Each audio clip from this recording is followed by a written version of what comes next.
I found my girlfriend's texts to her ex. I'm just waiting for his inheritance, then I'm yours. I said nothing. I faked a bankruptcy notice and left it on my desk. She left me the next day. Her panicked calls started the moment I posted my new house on Instagram. I-34 male always thought the moment of discovery would be loud. A scream, a shattered plate, a slammed door. Instead, it was silent. Utterly, devastatingly silent. It was a Tuesday. I was working from home, syncing my files across my devices, when Evelyn's messages popped up on the shared tablet. She never bothered to log out. She was messaging Brian, her ex, the one she swore was a toxic chapter she'd slammed shut. My breath just stopped. I read the last few exchanges, my heart turning into a cold, heavy stone in my chest. I felt like I'd stumbled into some messed up ATA post where the answer is screamingly obvious to everyone but the person living it. Brian, he's still talking about that inheritance all the time. He wants to buy a house, us, a future. It's nauseating. Don't lose your nerve, babe. I can't wait much longer. I won't. I'm just waiting for his inheritance, then I'm yours. Promise. I closed the tablet. The air in our apartment, the one I paid for, suddenly felt thin and foreign. I looked around at the life I thought we were building. The framed photos of us smiling on vacation, the stupid, expensive coffee machine she had to have. It was all a set, a stage for her performance. The anger I expected didn't come. What came was a chilling, absolute clarity. I wasn't dealing with a partner having doubts. I was dealing with a strategist, a predator. Hysteria felt like a waste of energy. She had a plan, so I needed one too. For the next 3 days, I was the perfect boyfriend. I made her dinner. I asked about her day. All the while I was observing. The way her eyes would glaze over when I talked about the future. The quick, hidden smile on her face when she'd get a text. She was an actress, and I was suddenly watching the behind-the-scenes footage. The betrayal was so profound, it was almost fascinating. The inheritance was real. My grandmother had passed away 6 months prior, leaving me a sum that wasn't Bill Gates rich, but it was certainly life-changing. Enough to finally get out of the renting cycle and buy a small house. I'd been so excited to tell Evelyn, to share this foundation with her. She'd clapped her hands together, her eyes wide with what I had mistaken for joy. It was just avarice. My plan was simple, deceptively so. On Friday morning, I found a boilerplate bankruptcy notice online.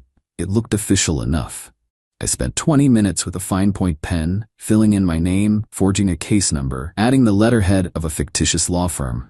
I left it on my desk, partially tucked under a stack of mail, but visible enough for anyone snooping. That evening, I went for a long run. I needed the world to be just my feet on the pavement and the air in my lungs. When I returned, the apartment was still. Too still. She was gone. She was gone. On the kitchen counter where we used to leave each other notes was a single folded piece of paper. I'm so sorry. I just can't do this anymore. The financial instability is too much pressure for me. I need to be on my own and figure things out. I wish you the best. The speed of it was the only thing that truly wounded me. No fight, no discussion. Just a clean, tactical exit now that the asset, me, was supposedly worthless. It confirmed everything. I sat on the floor of my empty living room, not crying, but feeling the vast echoing space she'd left behind. It was the loneliest I'd ever felt. For a few weeks, I heard nothing. I began the process of untangling our lives, packing her things into boxes. I grieved the woman I thought she was, the future I thought we had. Then my grandmother's money cleared.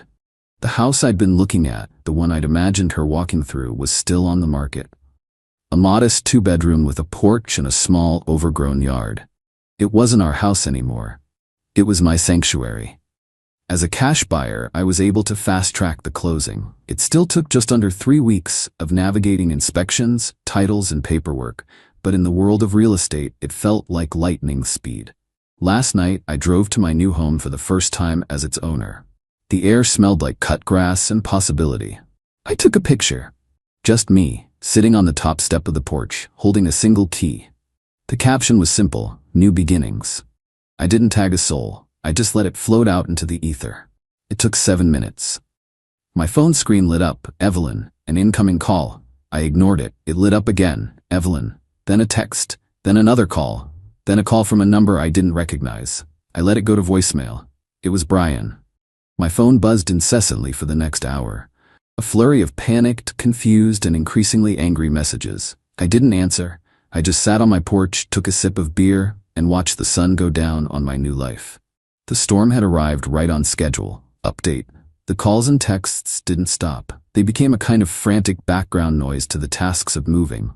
I saved the voicemails. They were, in their own way, masterpieces of manipulation. Evelyn started with a saccharine sweet confusion. "Hey, it's me. I saw your post. A new house? I don't understand. The notice. Call me back, I'm really worried about you." Brian's were less subtle, just guttural anger. "You played her, man. That's messed up. You think you can just lie to people like that? You owe her. You call her back and you make this right. Owe her." The audacity was breathtaking. After 3 days of this, while unpacking boxes in my new living room, I finally answered. It was Evelyn. "Oh my God, you're okay," she began, the relief in her voice so fake it was almost comical. "I was so worried. I saw that bankruptcy letter, and then you disappeared, and now you have a house? What is going on?" I kept my voice flat, calm. "You left, Evelyn." "I left because I was scared. I thought you were ruined. How could you lie to me like that?" There it was. The pivot. The gaslighting. I was now the villain for faking a financial collapse that proved she was a gold digger. Classic. "The letter you left was pretty clear," I said, cutting a box open with a knife. "You said you needed financial stability. I assume you concluded there was none to be had with me, so you left. End of story." There was a pause. I could hear her breathing, the gears turning. "That's not fair," she finally said, her voice shifting from wounded to indignant. "I invested 2 years of my life in you. In us. I helped you. We looked at houses online for months. I helped you plan." "You looked at Zillow, Evelyn. That's not a contribution?" "It is," she insisted, her voice rising. "I was a supportive partner. That house, that money, I'm entitled to a share of it. That was supposed to be our future. You don't get to just take it all for yourself." The silence that followed was heavy. I let her words hang in the air. I wanted to remember them. "Evelyn," I said, my voice dangerously quiet.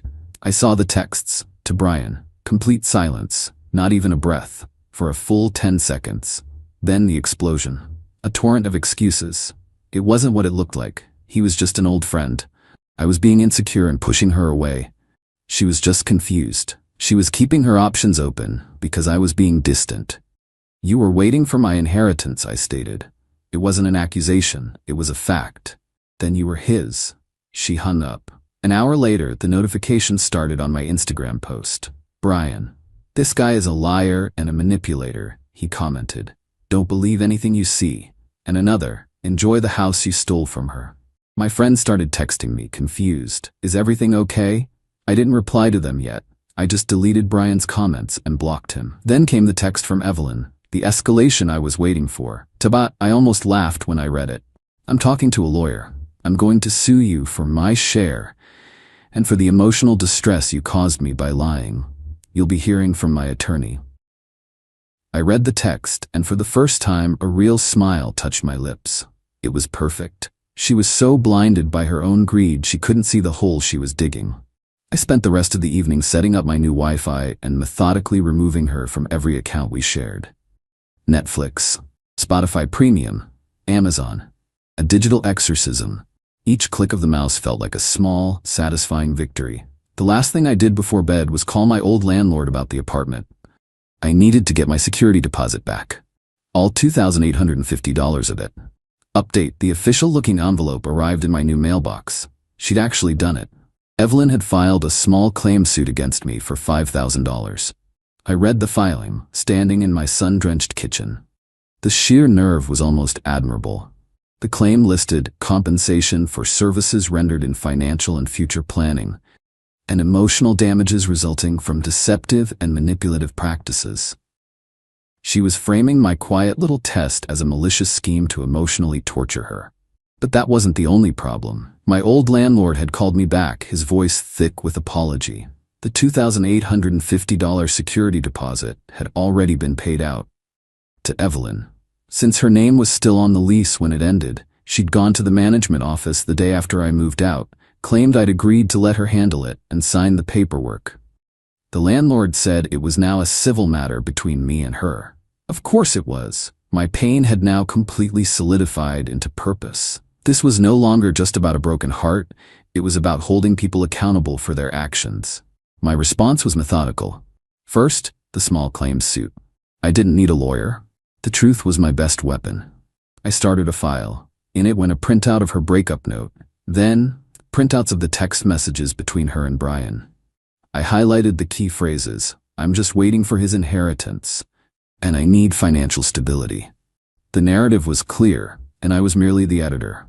Second, the security deposit. I drafted a formal demand letter. It was polite, professional, and utterly inflexible. It cited the exact clause in our lease about the return of deposits and stated that she had 14 days to return the full $2,850 to me via certified check before I would file a separate small claims action against her for theft.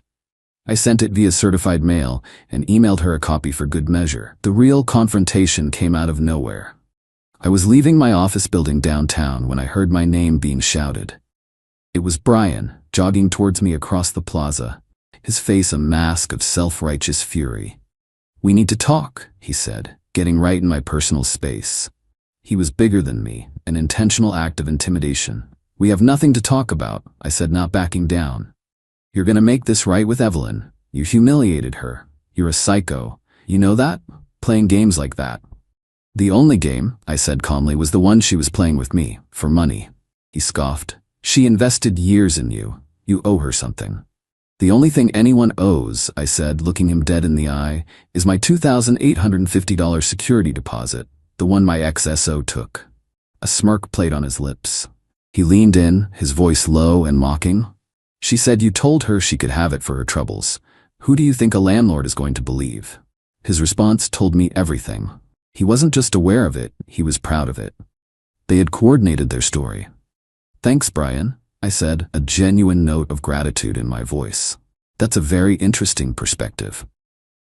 I turned and walked away, leaving him standing there, confused by my lack of rage. The moment I got to my car, I pulled out my phone and typed an email to myself, documenting the conversation, his words, the date, and the time. Brian claimed Evelyn told him I agreed to let her have the deposit. Clear coordination and a fabricated story. It was another beautiful little piece of my file. The social fallout was messier. Evelyn had been busy spinning her tale, and I, the OP of this whole mess, was painted as the villain. I heard she was telling everyone I'd had a breakdown, faked a bankruptcy to control her, and then kicked her out. Some people bought it. My phone got quieter. It stung, I won't lie. To be so thoroughly rewritten as the villain in your own story is a unique kind of pain. But I trusted the process. The truth has a way of coming out. You just have to be patient. Final update. The day of the small claims hearing felt strangely calm. It was a sterile, unimpressive room with fluorescent lighting and worn-out chairs. Evelyn and Brian were already there, sitting together, whispering. Evelyn was dressed professionally, like a woman who was about to be deeply wronged. Brian just looked thuggish, his arms crossed, glaring at me. They thought they were in an episode of a courtroom drama where the most emotional argument wins. Evelyn went first. She gave a tearful, passionate speech about my deception and the psychological toll it took on her. She spoke of the future I'd stolen from her. It was a compelling performance. Then it was my turn. I didn't give a speech, I just presented my evidence. I walked the judge through it, step by step. Exhibit A, I said, placing the printout of her breakup note on the judge's bench. Evelyn's own words, stating she was leaving due to financial instability the day after she believed I had gone bankrupt. Exhibit B, I continued, are text messages between Evelyn and Mr. Shaw from the week prior. I read one aloud into the quiet room. "I'm just waiting for his inheritance, then I'm yours." The judge, a no-nonsense woman in her 60s, slowly lifted her eyes from the paper and looked at Evelyn. For the first time, Evelyn's composure cracked. And Exhibit C is a timeline showing Evelyn left my apartment on May 10th, and the inheritance in question did not clear my bank account until early June, weeks later. The judge didn't need much more. She dismissed Evelyn's case with prejudice, her voice sharp. "Ms. Hayes, your claim is not only meritless, it is audacious. To seek compensation for a partnership you clearly intended to defraud is an abuse of this court's time." Then she turned to my countersuit for the security deposit. Evelyn repeated the lie. claiming I had told her she could have it. The judge looked at Brian. "Mr. Shaw, were you aware of this arrangement?" Brian, trying to look helpful, nodded. "Yeah, she told me he said she could have it." The judge leaned forward. "So your testimony is that you were aware she was taking the full deposit based on a verbal agreement?" "Yeah," he said, puffing out his chest. I was then allowed to testify about my conversation with him outside my office, presenting my time-stamped notes. I explained how he'd tried to intimidate me and smugly told me their story. The contradiction between his aggressive confidence with me and his helpful boyfriend act in court was stark. The judge saw it instantly. The lie had become more damaging than the truth ever could have been for them. She ruled in my favor, ordering Evelyn to pay me the full $2,850 plus my court filing fees. Outside the courtroom, their hushed whispers erupted into a furious, sibilant argument. The United Front had crumbled into bitter blame. The story of what happened in that courtroom spread faster than Evelyn's lies ever had. The mutual friends who had grown distant sent awkward, apologetic texts. "Man, I'm so sorry. I had no idea." I just replied, "No worries." I didn't have the energy for anything more. Their validation wasn't the prize. A week later, I heard through the grapevine that the public drama, coupled with his aggressive attitude, had caused problems for Brian at his job. He worked in sales, where reputation is everything. Apparently, his company wasn't thrilled about him making threats in the lobby of a client's building. My employer's security had officially barred him from the premises after the incident. The last communication I ever received was a single text from Evelyn, days after the judgment check arrived in my mail. "I hope you're happy in your stupid house all alone. You ruined my life." I didn't feel anger. I didn't feel joy. I just felt nothing. It was a message from a ghost. I deleted it, blocked her number, and went outside to my yard. It's been a few months now. The silence they left behind is no longer empty. It's filled with the sound of birds in the morning and the quiet hum of my own life. I've planted a garden. I've reconnected with the friends who mattered. The scar from the betrayal is still there. I think a small part of it always will be. But it doesn't ache anymore. I didn't need them to face some grand, cinematic downfall. I just needed them to face the natural, mundane consequences of their own choices. They weren't master villains. They were just greedy, entitled people who were so sure of their own cleverness, they never saw the simple, obvious trap they were setting for themselves. The best revenge, I've learned, isn't loud. It's the quiet satisfaction of building a better life on the ashes of a false one. It's sitting on your own porch in a house you earned, knowing you handled the worst with a calm heart and a clear head. They didn't ruin my life. They just cleared the way for my real one to begin.